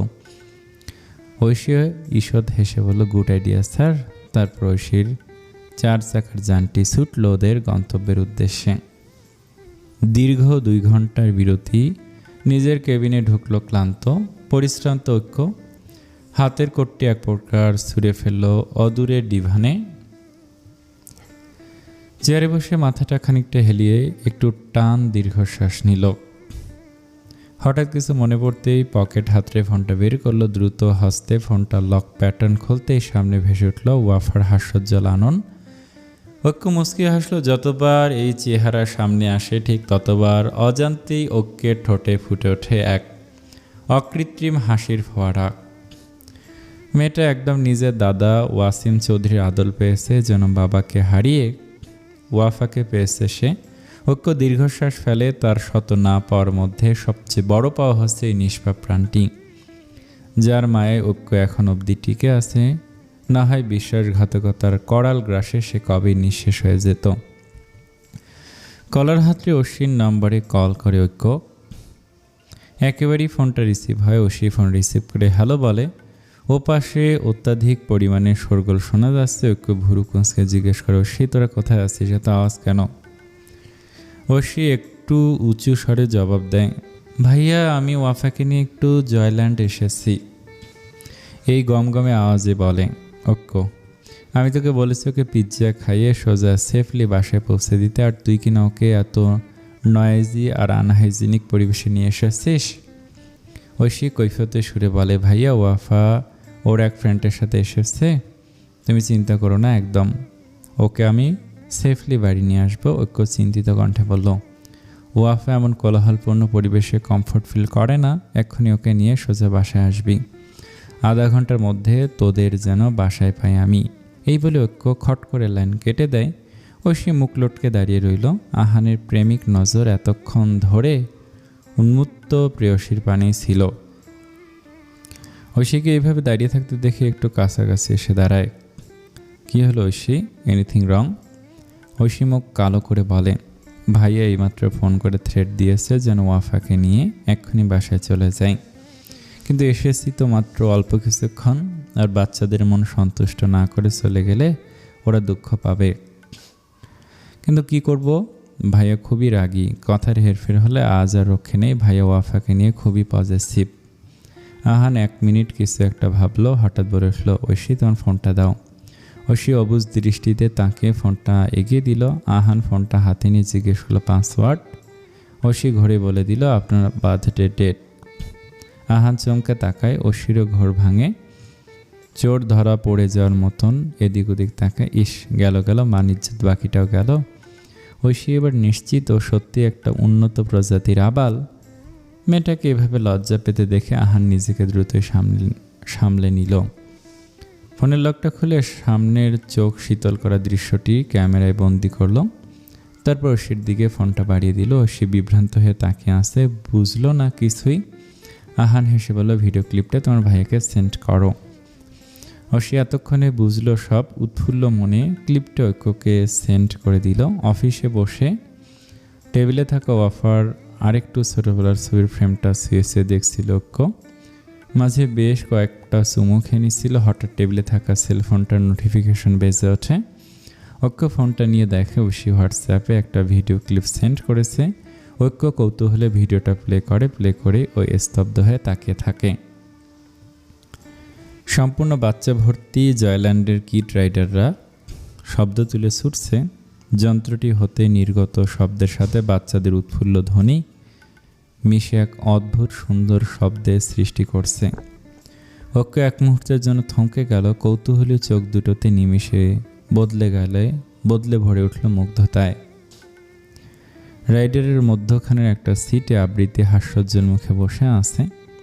তার পাশে দুটি সিটে বসে আছে আরশান আর ওয়াফা। দুহাতের বাঁধ নেছে সযত্নে আগলে রেখেছে দুরন্ত বাচ্চা দুটিকে। ওয়াফা দুহাত মিলে খুশিতে মেতে উঠেছে, ফোকলা দাঁতে খিলখিলি হাসছে। তার উল্লাস ধ্বনিতে ঐক্যের বুকটা শীতল হয়ে যায়। তার কলিজাটাকে সে কোনোদিন এত মন খুলে হাসতে দেখেছে কিনা মনে পড়তেছে না। হঠাৎ ঐক্যর চোখ গেল ওয়াফাকে সযত্নে আঁকড়ে ধরে থাকা আবৃত্তির দিকে। মেয়েটাকে তার চেনা চেনা লাগলো। হঠাৎ মানসপটে ভেসে উঠল সেই দিনের একজোড়া বিব্রত মুখ আর লজ্জালো দৃষ্টি। না চাইলে ঐক্যর মনোযোগী দৃষ্টি নিজের মেয়েকে আগলে রাখা অতি সুশ্রী দেখতে রমণীটির দিকে গেল। বাতাসের দাপটে তার চুলগুলো উড়ে মুখে এসে ভীষণ রকম বিরক্ত করছে। তবুও সে বাচ্চাদের থেকে হাতটা সরিয়ে চুল ঠিক করছে না। ঐক্য কিছুক্ষণ এক দৃষ্টিতে আবৃত্তিকে দেখল। কেন দেখলো জানে না। দুটো শিশুকে পরম মমতায় সাবধানে আগলে রাখা এক আশ্চর্য সুন্দর রমণীর থেকে ঐক্য চাইলেও নজর সরিয়ে নিতে পারল না। ভিডিওটি শেষ হলে ঐক্য কিছু মুহূর্ত থম মেরে বসে থাকে। হঠাৎ উপলব্ধি করলো তার মেয়েকে এভাবে আগলে রাখার জন্য একজন মায়ের অভাব। সন্ধ্যা সবে 7:30 ঐক্য আজ বহুদিন পর তাড়াতাড়ি বাসায় ফিরেছে। ওয়াফা তখন স্টাডি রুমে বসে টিউবের কাছে হোমওয়ার্ক করছিল। পাপার গাড়ির আওয়াজ পেতে বাচ্চাটা চমকে ওঠে। নিশ্চিত হতে চেয়ার ছেড়ে হুড়মুড় করে এক লাফে নেমে জানলা দিয়ে দেখে সত্যি তার পাপা এসেছে। ইয়ে কি মজা, পাপা এসেছে বলতে বলতে ছুটে নিচতলার দিকে ছোটে। টিউটর সাবধান করে বাচ্চাটাকে এভাবে ছুটতে, ওয়াফা তুমি পড়ে যাবে, আসতে যাও শোনা। কিন্তু কে শুনে কার কথা নিচে নেমে দেখো টাই ঢিলে করতে করতে ভিতরে ঢুকছে। ওয়াফা তাকে দেখে পাপা বলে চিৎকার করে ছুটে আসে। ঐক্য মেয়েকে দেখে অকৃত্রিম হেসে ল্যাপটপের ব্যাগটা সোফায় ছুঁড়ে ঝুঁকে দুহাত মেলে দেয় মেয়ের দিকে। ওয়াফা এক দৌড়ে এসে বাবার বুকে ঝাঁপিয়ে পড়ে। ঐক্য পরম মমতায় কোলে তুলে নেয় পাখি নরম অস্তিত্বখানি। মেয়েকে বুকে জড়াতেই প্রশান্তিতে ওর বুকটা জড়িয়ে যায়। ওয়াফা পাপার কাঁধ থেকে মুখ তুলে অবাক স্বরে জিজ্ঞেস করে, পাপা আজ এত তাড়াতাড়ি ফিরে এলে? হ্যাঁ মা, আজ পাপা তার আম্মাজানের সাথে অনেক অনেক সময় কাটাবে। ওয়াফা উচ্ছ্বসিত গলায় বলল, তাহলে চলো খেলবো তো আম্মাজান, তার আগে তোমার বাকি হোমওয়ার্কটা কমপ্লিট করো। যাও। ওকে। তোমার দিদুনার পিপ্পি কোথায়? পিপ্পি 4টা চোখ লাগিয়ে পড়ছে আর দিদুনের হেডেক হচ্ছিল তাই ঘুমোচ্ছে। ঐক্য সিঁড়ি বেয়ে উপরে উঠতে উঠতে জিজ্ঞেস করলো, কি খেয়েছেন আজ আম্মাজান? পিপ্পি কাস্টার্ড বানিয়েছিল, ওটা খেয়েছিলাম পাপা। জানো পাপা, আজ আমাকে একটাও চকলেট দেয়নি কেউ। বলে কিনা আজ অনেকগুলো চকলেট খেয়েছ, বেশি খেলে টিথে জাম হবে। বেশি কোথায় খেলাম, মাত্র 5টাই তো খেলাম, তার মধ্যে একটু তো ওই দুষ্টু ছেলেটাকেও দিয়েছিলাম। ওয়াফা মুখ ফুলিয়ে বলে। ঐক্য শব্দ করে হেসে দেয় ওয়াফার নালিশ শুনে। মেয়ের ফুলকো গাল দুটোতে চুমু খেয়ে নিজের পকেট থেকে কিটক্যাটের একটা প্যাকেট বের করে দেয়। ওয়াফা খুশিতে সো মেনে চকলেটটা নিয়ে ওকর গালে ঠাস করে চুমু খেয়ে বলে, থ্যাঙ্কস পাপা, বলে আর দেরি না করে চকলেটের প্যাকেটটা খুলে খেতে শুরু করে। ঐক্য হেসে ওয়াফাকে স্টাডি রুমের সামনে নামিয়ে বলল, তুমি যাও হোমওয়ার্ক করো, পাপা ফ্রেশ হয়ে আসছি। ওয়াফা মাথা দুলিয়ে স্টাডি রুমে চলে যায়। ঐক্য শার্টের বোতাম খুলতে খুলতে নিজের রুমে ঢোকে। শাওয়ার নিয়ে বুয়াকে এক মগ কফি বানাতে বলে ঐক্য ওয়াফার স্টাডি রুমের দিকে যায়। মিস্টিয়া, আজ আপনি যেতে পারেন, ওয়াফার হোমওয়ার্ক আজ আমি করাবো। চোখের চশমাটা একটু ঠেলে দরজার দিকে তাকায় ওয়াফার হোম টিউটর টিয়া। ঢাকা বিশ্ববিদ্যালয়ে পড়ুয়া এই মেধাবী শিক্ষার্থীর কাজ হলো নিয়মিত ওয়াফার হোমওয়ার্ক কমপ্লিট করে দেয়া।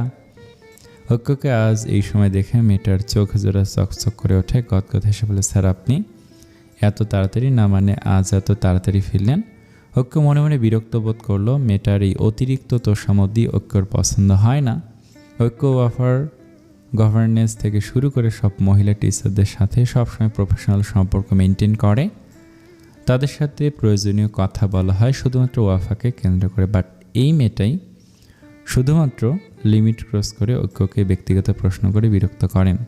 এমনি আপনি এখন যেতে পারেন, সাবের আপনাকে বাসায় সেফলি পৌঁছে দিবে। ঐক্যর কাটকাট গলায় মেয়েটার মুখের হাসিটা মুছে গেল। মন খারাপ করে বলল, তার দরকার নেই স্যার, আমি চলে যেতে পারবো অটো নিয়ে। মিষ্টি, আপনাকে বলা হয়েছে আপনি অলওয়েজ বাড়ির গাড়িতে করে ফিরবেন।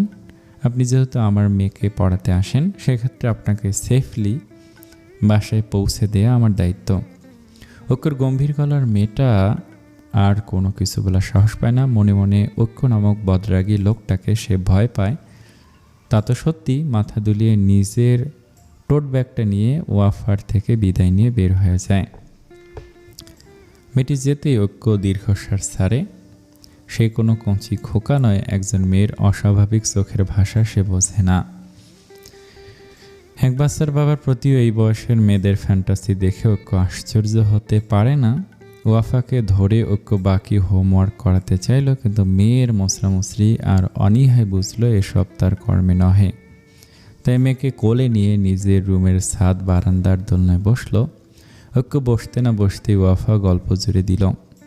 ভীষণ উচ্ছ্বাসের সহিত আজকের সারাদিনের বর্ণনা দিতে লাগলো। ঐক্য কফির কাপে চুমুক দিতে দিতে মনোযোগী শ্রোতার ন্যায় মেয়ের বক বক শুনতে লাগলো। পাপা জানো, আজ না আমি আর পিপ্পি অনেক মজা করেছি। জয়ল্যান্ডে হর্সের পিঠে উঠেছি, নাগরদোলায় চড়েছি। ওটা নাগরদোলা মা? হ্যাঁ হ্যাঁ ওইটাই। সুইটি আন্টি না প্রথমে অনেক ভয় পেয়েছিল জানো। বলতে বলতে মুখে হাত দিয়ে ওয়াফা হেসে কুটি কুটি হয়। ঐক্য ভুরুকুসকে বলে, সুইটি আন্টিকে? ওয়াফা অবাক স্বরে বলে, তুমি সুইটি আন্টিকে চেনো না পাপা? ওমা ওই যে দুষ্টু ছেলেটার মা, যে আমার চুল টেনে দিয়েছিল।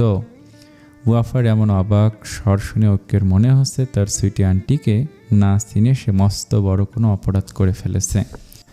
কি হলো পাপা, মনে পড়েছে? আম্মা জানের মনে পড়েছে আমার। তারপর নিজে নিজে বিড়বিড় করে বলল, মনে থাকবে না আবার? ওয়াফা বলে যায় নিজের মতো। তার কথার বেশিরভাগ তার সুইটি আন্টি আর দুষ্টু ছেলে আরশানকে ঘিরে। কখনো সুইটি আন্টির গুণগান করছে তো কখনো সুইটি আন্টির ছেলের নামে নালিশ। ওকে এসব খুবই মন দিয়ে শুনে চলেছে। ওয়াফা হঠাৎ করে বলে ওঠে, সুইটি আন্টিকে না খুব মা মা ফিল হয়েছিল পাপা। ঐক্য হতবাক হয়ে যায় মেয়ের কথা শুনে। স্তব্ধ হয়ে তার দিকে নিষ্পাপ চোখে তাকিয়ে থাকে। মেয়েটা তার দিকে চেয়ে থাকে। কেমন আছো আম্মু? ওপাশের ভদ্রমহিলা রাশভারী আওয়াজ দিয়ে বললেন, এই তো আল্লাহ যেমন রেখেছেন, তুমি কেমন আছো? ভালো আছি। খেয়েছ? না, ধ্রুবর সাথে খাবো একসাথে। এই অবস্থায় এত রাত অবধি এখনো না খেয়ে আসো? কোথায় তোমার স্বামী? ও এখনো বাসায় ফেরেনি। ভদ্রমহিলা ভুরুকুসকে বললেন, রাত 11:30 বাজতে চললো, এখনো বাসায় আসেনি তোমার স্বামী? ইরা, ধ্রুব কি প্রতিদিন লেট করে বাসায় ফেরে? মায়ের প্রশ্নে ইরা নিরুত্তর রইল।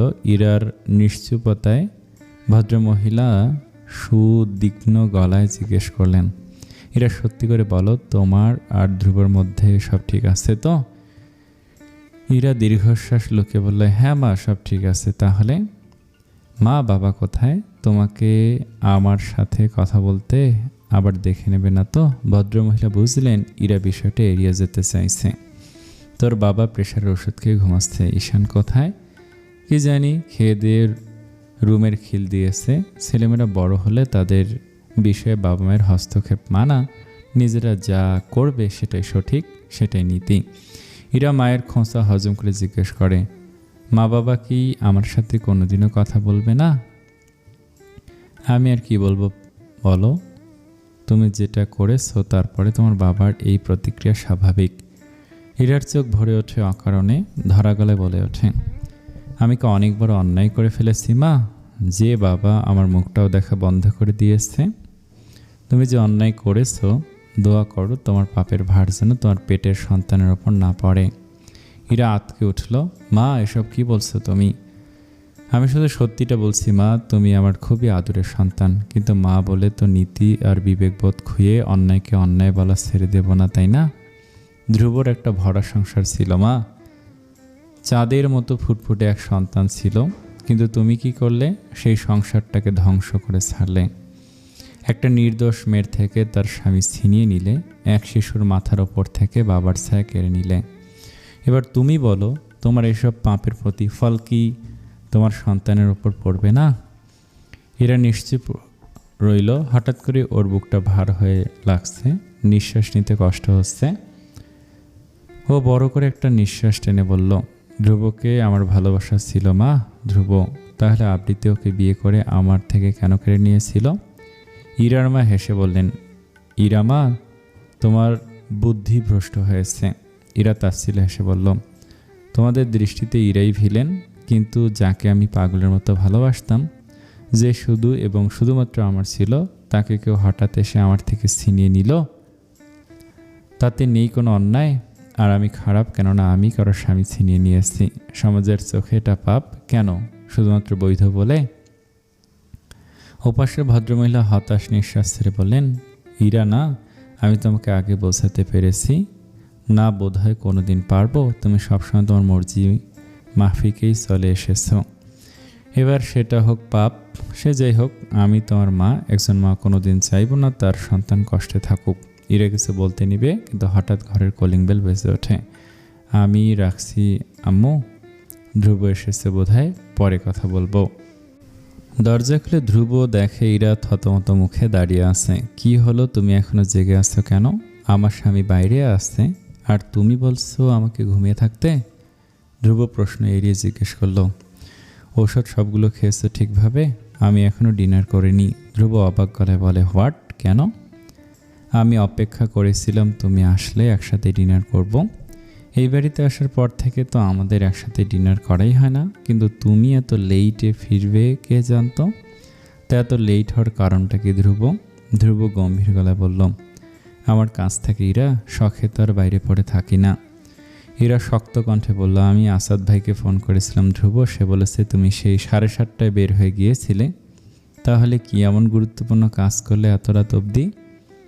ধ্রুব হঠাৎ রেগে গিয়ে চিৎকার করে বলে, আমার সব কাজের কৈফিয়ত কি এখন তোমাকে দেয়া লাগবে ইরা?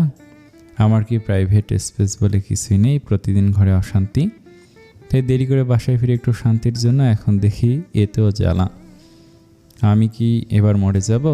তাহলে হবে তোমার শান্তি? ধ্রুবর চিৎকারে কেঁপে ওঠে 2 পা পিছিয়ে যে ইরা। ওর 2 চোখে অবিশ্বাস। কোথায় যাচ্ছিস?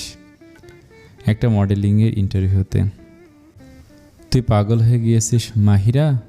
মেয়েটা এদিকে জ্বরে কাতরাচ্ছে আর তুই আসিস তোর সো কল্ড মডেলিং নিয়ে। মাহিরা ঠোঁটে লিপস্টিক পরতে পরতে বলে, ঐক্য, এমন অফার সবসময় পাওয়া যায় না, আর বেবির একদিন এক সমস্যা থাকবেই, তাই বলে কি সবসময় এমন অফার ছেড়ে দেব? তুই জানিস এই ইন্টারভিউতে আমি গ্রেডেন্ট হলে আমার মডেলিং ক্যারিয়ারটা একদম ফিক্সড। ন্যানি তো আছেই, বেবিকে সে দেখে রাখবে আর আমি সন্ধ্যায় ফিরে আসব। ঐক্য হতবাক স্বরে বলল, মডেলিং এখন তোর সন্তানের থেকে বড় হয়ে গেল? তুই এতটা স্বার্থপর কবে থেকে হলি মাহিরা? মাহিরা তেতে উঠে বলে, ঠিক এই কারণে তোমার ভবিষ্যতে হবে, এসব ভবিষ্যতে হবে এটা জেনে আমি বলেছিলাম অ্যাবর্শন করে ফেলি, কিন্তু তুই কি বলেছিলি? তুই আমাকে অ্যাসিউর করেছিলি যে বেবিটা কখন আমার স্বপ্ন পূরণের পথে বাধা হবে না। মাহিরা, চিৎকার করবি না ঐক্য। বাচ্চা সংসার সামলানোর জাতাকলে পিষ্ট হয়ে আমি আমার স্বপ্ন পূরণ করতে পারছি না। আমি কত স্যাক্রিফাইস করব আমি। আর ঐক্য নিজেকে নিয়ন্ত্রণ করে শান্ত সুরে বলে, মায়েদের একটু স্যাক্রিফাইস করতে হয় মাহিরা। কেন করব আমি? তুই তো জানতি আমার মডেলিংয়ের কতটা শখ। ইভেন তুই সব কন্ডিশন মেনেই আমাকে বিয়ে করেছিস, তাহলে এখন উল্টো সুরে গান গাইছিস কেন? ঐক্য বড় বড় শ্বাস নিয়ে নিজেকে শান্ত করে। আমি কিছুই বলিনি মাহিরা, তোর মডেলিংয়ের ইচ্ছে সেটা তুই করবি, সেক্ষেত্রে আমি কেন সে পথে বাধা হব? কিন্তু তোকে বুঝতে হবে ওয়াফা এখনও দুধের শিশু, ও আর একটু বড় হোক তখন না হয়। পাগল হয়েছিস তুই ঐক্য? ওয়াফা কখন বড় হয় ততদিন পর্যন্ত আমি অপেক্ষা করে থাকবো? মাহিরা কথা কেড়ে নিয়ে চিৎকার করে বলে। ঐক্য নিস্পৃহ গলায় বলে, হ্যাঁ দরকার হলে তাই করবি। তোর মডেলিংয়ের চক্করে আমার মেয়ের কোনো প্রকার অযত্ন আমি সহ্য করব না। এখন সব সাজ পোশাক ছাড় আর ওয়াফাকে ফিট করা। ও কাঁদছে। মাহিরা অবাক চোখে শক্ত মুখ করে অনড় দাঁড়িয়ে থাকে ঐক্যের দিকে তাকিয়ে। কেমন গা হিম করা কণ্ঠে বলে ওঠে, দরকার হলে তোকে আর তোর সন্তানকে ছেড়ে দেব, তবু মডেলিং ছাড়ব না। বলে ড্রেসিং টেবিল থেকে নিচের ব্যাগটা নিয়ে গট গট পায়ে বের হয়ে যায়। ঐক্য সেদিকে স্থবির হয়ে তাকিয়ে থাকে।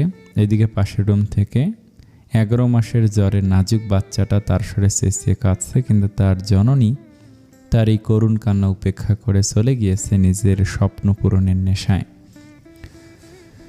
অদূরের যান্ত্রিক শহরের নিরবধি চলতে থাকা ব্যস্ত কোলাহলের পানে স্থির দিকে তাকিয়ে অতীতের পাতে ডুবেছিল ঐক্য।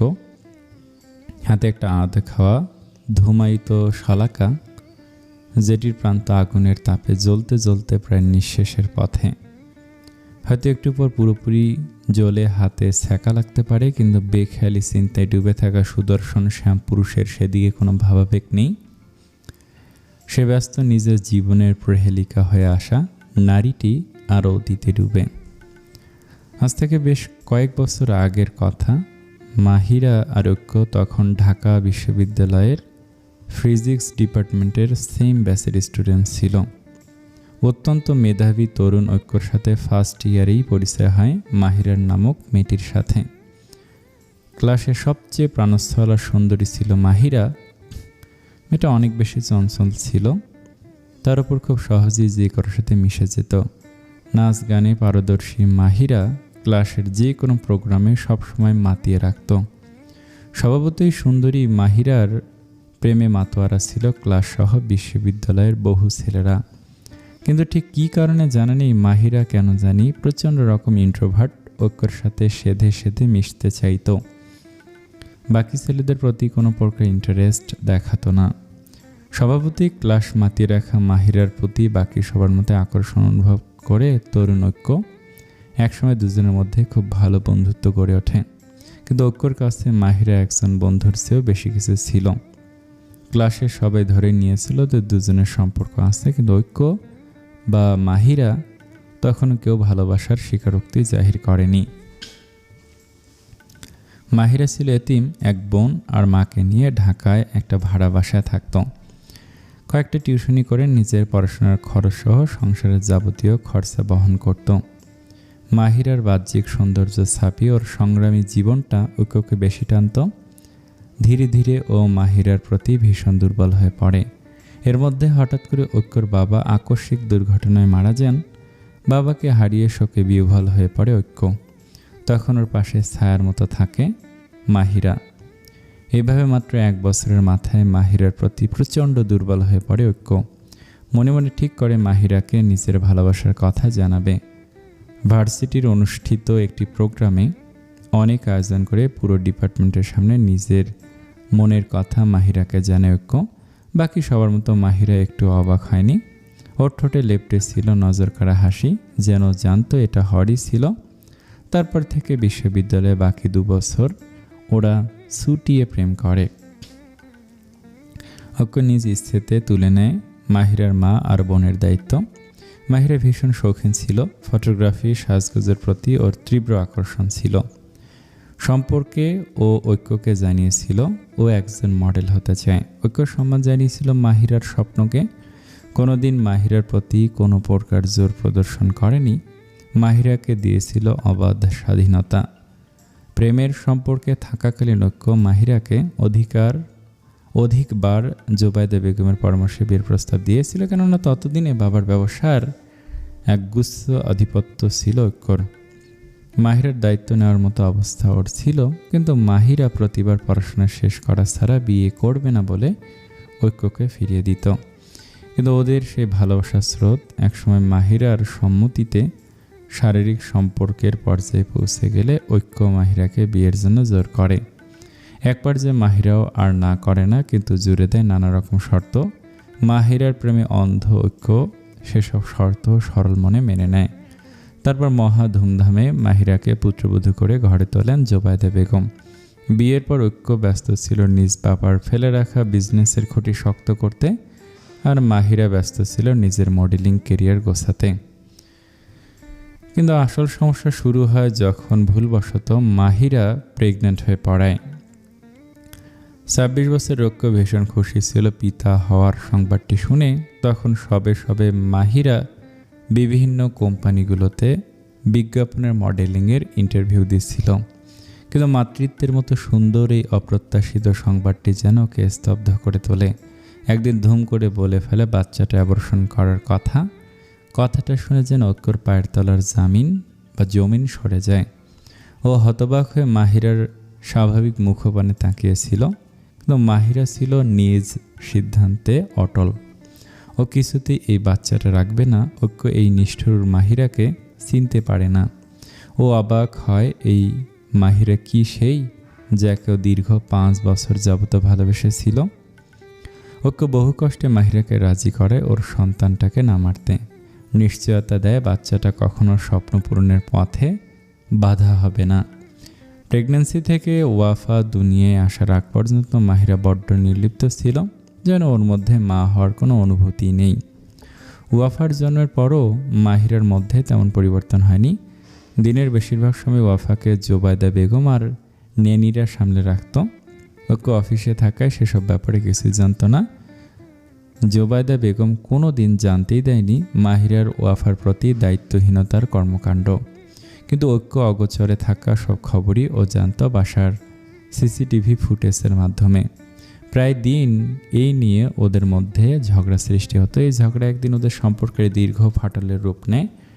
রাগে হিতাহিত জ্ঞানশূন্য মাহিরা শেষ পর্যন্ত নিজের মাতৃত্বে কলঙ্ক লাগিয়ে 19 মাসের দুধের শিশু ছোট্ট ওয়াফাকে ফেলে নিজের ফ্ল্যাটে চলে যায়। দুধের তেষ্টায় কাতর ওয়াফা চিৎকার করে কাঁদে মায়ের এক ফোঁটা দুধের জন্য। মেয়ের কান্নায় দিশা হারিয়ে ঐক্য ছুটে যায় মাহিরার ফ্ল্যাটে ওকে ফিরিয়ে আনতে, যেটা কিনে বিয়ের পর ঐক্যই মাহিরাকে গিফট করেছিল। কিন্তু ঐক্যকে সম্পূর্ণ হতবাক করে দিয়ে নিজের দীর্ঘ 5 বছরের ভালোবাসাকে পায়ে মারিয়ে মাহিরা ঐক্যর হাতে তুলে দেয় ডিভোর্স লেটার, যেখানে জলজল করছিল মাহিরার হস্তনামা। ডিভোর্স পেপারটা হাতে নিয়ে কেমন অবোধের মতো ফ্যাল করে মাহিরার দিকে তাকিয়েছিল ঐক্য, যেন মেলাতে চেষ্টা করছে প্রেমিকা রূপী ওই মাহিরার সাথে এই মাহিরাকে।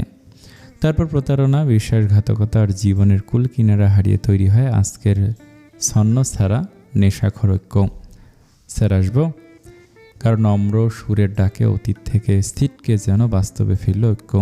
কখন যে চোখে জল জমেছে ও টের পেল না। তড়িঘড়ি করে চোখের অবাঞ্ছিত জলটুকু হাতের অনামিকা আঙুলের সাহায্যে ছিটকে বাহিরে ফেলে পিছনে ফিরে নিজেকে ধাতস্থ করে গলা খানিকটা খাকারি দিয়ে বলে, হ্যাঁ আসো।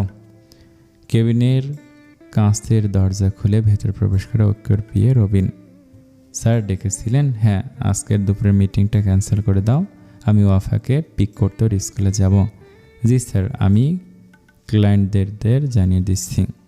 সাবেরকে গাড়ি বের করতে বলো, আমি বের হব। সকাল 11:30টার সময়ে ম্যাফল লিফ ইন্টারন্যাশনাল স্কুলের গেটের সামনে থামলো একটি কালো রঙের অত্যাধুনিক BMW কার। গাড়ি থেকে একজন ড্রাইভার বের হয়ে ব্যস্ত হাতে গাড়িটির ব্যাকডোর খুলে দেয়। গাড়ি থেকে বের হয়ে চকচকে হিল পড়া একটি পা ব্লু ডেনিম জিন্স আর ব্ল্যাক ক্রিপটপ পরিহিতা এক লাস্যময়ী নারী কার থেকে বের হয়ে সরু দৃষ্টিতে তাকায় সামনের সুউচ্চ ভবনটির দিকে। হাতে থাকা মাস্কটা পরে নিয়ে নারীটি স্কুলের ভেতরের দিকে ঢোকে। কেমন হয়েছে পাস্তা মামনি? ওয়াফা ফর্ক দিয়ে নাস্তা খেতে খেতে বলে, অনেক ইয়াম্মি হয়েছে সুইটি আন্টি। পাশে বসে আরশান নিশ্চুপ বসে বসে তার ভাগের পাস্তাটা খাচ্ছে। আজকেও তার খাবারটাই পচামের সাথে ভাগ করতে হচ্ছে বলে বরাবরের মতো তার মসৃণ কপালটা কুঁচকে আছে। আজ কী হয়েছে যেন? আবৃত্তি গালে হাত দিয়ে অত্যন্ত কিউট ভঙ্গিতে খাবার খাওয়া বাচ্চাটিকে পরখ করছিল। ওয়াফার কথায় আগ্রহী স্বরে বলল, কি হয়েছে? ওয়াফা মুখে হাত চেপে হেসে বলে, আজ না আমি টিফিনটা বাসায় বিনে ফেলে এসেছি। আবৃত্তি গাল থেকে হাত চোখ সরিয়ে বড় বড় করে বলে, কিন্তু এটা কেন করেছে বেবি? ওয়াফা ঠোঁটুলটি নিষ্পাপ চোখে তাকে বলে, আমার না তোমার হাতের ইয়াম্মি খাবারগুলো খেতে অনেক মজা লাগে। রিমলি আন্টি একদম পচা খাবার বানায়, আমার খেতে একটুও ভালো লাগে না। আবৃত্তি নরম সুরে বলে, তোমার বুয়ার বানানো খাবার পছন্দ না হলে তোমার মাম্মাকে বলতে পারতে। ওয়াফা কতক্ষণ চোখ পিটপিট করে আবৃত্তির দিকে তাকিয়ে থেকে বলে, কিন্তু আমার তো মাম্মা নেই সুইটি আন্টি। আবৃত্তি হতবাক হয়েছে এই কথা শুনে, মনে মনে বেশ কষ্ট পায়। এটা ভেবে হয়তো ওয়াফার মামনি তো মুখ খুলে কিছু বলতে নিবে, এমন সময় পেছন থেকে ভেসে আসে অপরিচিত এক নারীর কণ্ঠ হতে নির্গীত খানিক পরিচিত কণ্ঠস্বর, ওয়াফা মা আমার। হালকা গোলাপি আভাযুক্ত ছোট্ট আদুরে আনন, যেই মায়াবী মুখটা দেখলেই যে কারোরে জাপটে ধরতে কয়েকটা চুমুখে আদর করতে ইচ্ছে করবে। সে অভিলাষ হতে বাদ যায়নি স্বয়ং ওয়াফার জন্মদাত্রীও। হতচকিত হয়ে ফ্যালফ্যাল করে তাকিয়ে থাকা গুলুমুলু ওয়াফার আদুরে মুখটা আজলায় নিয়ে সখানেক চুমু খাচ্ছে তার আজন্ম অচেনা জননী। লন্ডনে ঘাটি গাড়ায় আজ 3 বছর পর স্বীয় গর্ভেজাত সন্তানটিকে চাক্ষুষ দেখছে তার নির্দয় জননী। যে জননী তার দুধের তৃষ্ণায় কাতর সন্তানটিকে ছেড়ে যেতে বিন্দুমাত্র বুক কাঁপেনি, সেই জননীর হঠাৎ মেয়ের প্রতি এই উথলে পড়া টান দেখে বোধহয় কক্ষের জড়বস্তুগুলো হাসছে। আবৃত্তি বিভ্রান্ত নয়নে সম্মুখ পানের অচেনা নারীটির পাগলামি দেখছে। কে এই মহিলা? কেমন আছে বেবি? ইস, আমার বেবিটা কত বড় হয়ে গিয়েছে ছবির থেকেও সামনাসামনি। You are so adorable my baby. Wafa চোখ পিটপিট করে তার সম্মুখে হাঁটু করে বসে থাকা অতি আধুনিকা নারীটিকে দেখে যাচ্ছে, হয়তো চেনার চেষ্টা করছে নারীটিকে। মাহিরা চোখ উপসে আসা পানিটুকু মুছে নেয়, নিজেকে ধাতস্থ করে জিজ্ঞেস করে, তুমি আমাকে চিনতে পেরেছো বেবি? ওয়াফা দুপাশে মাথা নাড়ায়, তাতে নারীটিকে খানিক আশাহত হতে দেখা যায়। এ মানে আপনি কি ওয়াফার কোনো রিলেটিভ আপু? পেছনে আবৃত্তির প্রশ্নে মাহিরা ঘাড় ফিরিয়ে তাকায়। আপাদমস্তক আবৃত্তিকে দেখে নিয়ে ভুরুকুচকে জিজ্ঞেস করে, আপনি কে? আবৃত্তি প্রশ্নের পিঠে পাল্টা প্রশ্নে থতমত খেয়ে যায়। কি হলো, বললেন না তো আপনি কে? ওয়াফার কি হন আপনি? আবৃত্তি আমতা আমতা করে বলে, আমি আসলে ওয়াফার ফ্রেন্ডের মাম্মাম। ও, আমি ওয়াফার মাদার। আবৃত্তি চকিতে তাকায়। আগাগোড়া কালো মাস্কে আবৃত নারীকে অবাক চোখে পরকে জিজ্ঞেস করে, আপনি ওয়াফার মাম্মাম? মাহিরা চিৎকার করে হেসে বলে, yes, I am the mother of this cute child. আবৃত্তি হতবুদ্ধিকর দৃষ্টিতে তাকিয়ে থাকে। ও কিছুতেই দুয়ে মিলাতে পারছে না। একটু আগে ওয়াফার কথায় ও তো মনে হয়েছিল ওয়াফার মা মৃত্যু, তাহলে উনি? আর ওয়াফার অবচেতন মুখ দেখে তো মনে হচ্ছে ভদ্রমহিলাকে বাচ্চাটাই প্রথমেই দেখছে। আন্টি, আপনি আমার মাম্মাম? ওমা, তাহলে পাপা যে বলে আমার মাম্মাম মরে গিয়েছে? ওয়াফার কথায় মাহিরের মুখের রং উড়ে যায়। থতমত খেয়ে একবার ওয়াফা তো আর একবার চোখ বড় বড় করে তার দিকে তাকিয়ে থাকা আবৃত্তিকে দেখে। জোরপূর্বক হেসে বলে, ওয়াফা কি বলছে এসব? তুমি আমাকে চেনো না? ওয়াফা দুপাশে মাথা নাড়ায়, তারপর ভীষণ উৎসুক কণ্ঠে জিজ্ঞেস করে, আন্টি আপনি কি সত্যি সত্যি আমার মাম্মাম? তাহলে সবাই কেন বলে আমার মাম্মাম আকাশের তারা হয়ে গিয়েছে? আবৃত্তি হতবুদ্ধি বনে যায়। কি বলছে এসব ওয়াফা? এই মহিলাটা যদি ওয়াফার মা হয় তাহলে ওয়াফা ওনাকে চিনছে না কেন? আচ্ছা, এই মহিলাটা আবার ছেলে ধরে না তো? ওয়াফাকে কি অপহরণ করতে এসেছে এই মহিলা? এ বাবা হতে পারে। আহান বলেছিল ওয়াফার বাবা কোটিপতি, হয়তো টাকার লোভে ওয়াফার মা সেজে এসেছে। এ পর্যায়ে এসে আবৃত্তি খানিক শক্ত কণ্ঠে বলে, দেখুন আপু, আমি কিছু বুঝতে পারছি না। আপনি যদি ওয়াফার মাই হন তাহলে ও আপনাকে চিনতে পারছে না কেন? আর আপনি মাস্ক পরে আছেন কেন? ওটা সরান প্লিজ। মাহিরা মনে মনে ভাবে হয়তো মাস্ক পরার কারণে ওয়াফাকে চিনতে পারছে না। ও সাবধানী নজরের চারদিক পরখ করে না, এদিকে এখন তেমন কেউ নেই। ও হুট করে মাস্কটা খুলে ফেলে, আশাবাদী হয়ে জিজ্ঞেস করে, এবার চিনতে পেরেছ? হালকা মেকআপ আর লিপ গ্লসে আবৃত সুদর্শনা মাহিরাকে ওয়াফা চোখ বড় বড় করে দেখে। হঠাৎ উৎফুল্ল গলায় লাফিয়ে বলে, ইয়েস, চিনতে পেরেছি। মাহিরা হাফ ছেড়ে বাসে, যাক, মেয়েটা তাকে চিনতে পেরেছে। কেন যে এতক্ষণ মাস্ক পরেছিল। কিন্তু ওয়াফার পরবর্তী কথায় মাহিরার সে আশায় যেন এক বালতি জল পড়ল। আপনাকে আমি টিভিতে দেখেছিলাম আন্টি। মাহিরার চেহারাটা ফাটা বেলুনের মতো চুপসে যায়। যাক, এতক্ষণ ছেলেধরা মনে করেছিল তার চেহারাটা দেখে আবৃত্তি তবদা খেয়ে যায়। মডেল মাহিরা, উনি এখানে কি করছেন? আর উনি নিজেকে ওয়াফার মাই বা কেন বলছেন? আবৃত্তি যতদূর জানে মডেল মাহিরা এখনও সিঙ্গেল, তাহলে নিজেকে এত বড় মেয়ের মা কেন বলছেন? আবৃত্তির ভেতরে সব তালগোল পাকে যায়, হতভম্ব কণ্ঠে আওড়ায়, আপনি মডেল মাহিরা না? আপনি এখানে কি করছেন? আর আপনি ওয়াফার মা মানে? প্লিজ একটু ক্লিয়ারলি বলবেন। মাহিরার মাথাটা ধপধপ করছে, তার উপর আবৃত্তির করা এত জেরা যেন আগুনে ঘি ঢালার কাজ করছে। মাস্কটা খোলা যে উচিত হয়নি তা মাহিরা এখন হাড়ে হাড়ে টের পাচ্ছে। আবৃত্তির এত জোরে জোরে কথা শুনে যদি কেউ এদিকে চলে আসে তাহলে কেলেঙ্কারি হয়ে যাবে। কত বড় ভুল করেছে সে। ডাইরেক্ট ওয়াফার স্কুলে চলে আসা উচিত হয়নি। এখন যদি এই মহিলা সবাইকে ডেকে নিয়ে আসে। মাহিরা শঙ্কিত হয়ে তড়িঘড়ি করে পুনরায় মাস্কটা পরে নিয়ে খানিকটা অনুনয় সুরে বলে, আমি যে এখানে এসেছি প্লিজ কাউকে বলবেন না, বিশেষ করে ঐক্য, ওয়াফার পাপা যাতে কিছুতেই জানতে না পারে। Please, I beg you. এই বলে আবৃত্তিকে দ্বিধার সাগরে ফেলে মাহিরা দ্রুত পায়ে বের হয়ে যায়। গেটের কাছে নিজের কারে ঢুকতে ঢুকতে ড্রাইভারকে আদেশ সরে, মাহিরা, রাজের ফ্ল্যাটে ইউটার্ন নাও। স্কুল গেট দিয়ে শাঁসা করে মাহিরার কালো গাড়িটা চলে যায়। বিপরীত পাশ ধরে রয়্যাল ব্লু রঙের আরেকটি কার স্কুলের মেইন ফটকের সামনে তার গতি লব্ধ করে। গাড়ি থেকে ক্লান্ত পায়ে নেমে স্কুলের ভেতরে ঢোকে ঐক্য। আরেকটু সময় পূর্বে আসলে হয়তো তার জীবনের সবচেয়ে বড় প্রহেলিকার দেখা পেত। স্যার, আপনার মন খারাপ? লেকচার ক্লাস শেষে আহান বেখেয়ালি হয়ে বসেছিলেন নিজে ডেস্কের চেয়ারে। হঠাৎ ঐশীর প্রশ্নে আহান নড়েচড়ে বসে। সামনে থেকে দেখে সব ছাত্রীরা চলে গেলেও ঐশীর ডেস্ক সংলগ্ন সামনের বেঞ্চিতে এখনো বসে আছে। উদ্বিগ্ন প্রেমময় চোখে তার মুখপানে চেয়ে আছে উত্তরের আশায়। মেয়েটার পরনে আকাশি রঙের একটা চুড়িদার, হাতে এক ঝাঁক সাদা কাঁচের চুড়ি, চুলগুলো আজ ছেড়ে রাখা। আগাগোড়া ঐশীকে পরখ করে আহান একটা শুকনো ঢোক গিলল। উজ্জ্বল শ্যামবর্ণা মেয়েটি যেন ওই আকাশেরই আরেক রূপ নিয়েছে আজ। আহানকে এভাবে তাকিয়ে থাকতে দেখে ঐশী লজ্জিত হয়ে চোখ নামিয়ে নিল। আহান চোখ ফিরে গলা খাঁকড়ে দিয়ে বলল, কই না তো, তোমার এমন কেন মনে হচ্ছে? ঐশীর মন খারাপ হয়ে যায়। ঐশী ওই দিন একসাথে ঘুরে আসার পর দিন থেকেই মনে হচ্ছে আহান যেন ঐশীকে এড়িয়ে চলছে। গতিবিধি সবসময় কেমন নির্লিপ্ত, আগের মতো আর ঐশীর সাথে কথা বলছে না। ঐশী জেসে পড়ে কিছু জিজ্ঞেস করলে কেবল সেটারই ছাড়া উত্তর করছে না। ঐশী ভেবে পাচ্ছে না আহানের এরূপ ব্যবহারের কারণ। ঐশী জানে আহানও তাকে পছন্দ মনে মনে করে। একটা মেয়ে হয়ে একজন ছেলের চোখের ভাষাও পড়তে পারে। তাহলে এ মানে 2 দিন ধরে একটু চুপচাপ মনে হচ্ছে। তাই দেখো ঐশী, তোমাকে আজ একটা কথা ক্লিয়ারলি বলি, তুমি আমার স্টুডেন্ট আর আমি তোমার টিচার। এর বাইরে মনের মধ্যে আর কোনো আকাঙ্ক্ষা পোষণ করবে না দয়া করে। ঐশীর মুখের কথা কেড়ে নিয়ে আহান রাশভারী গলায় বলে।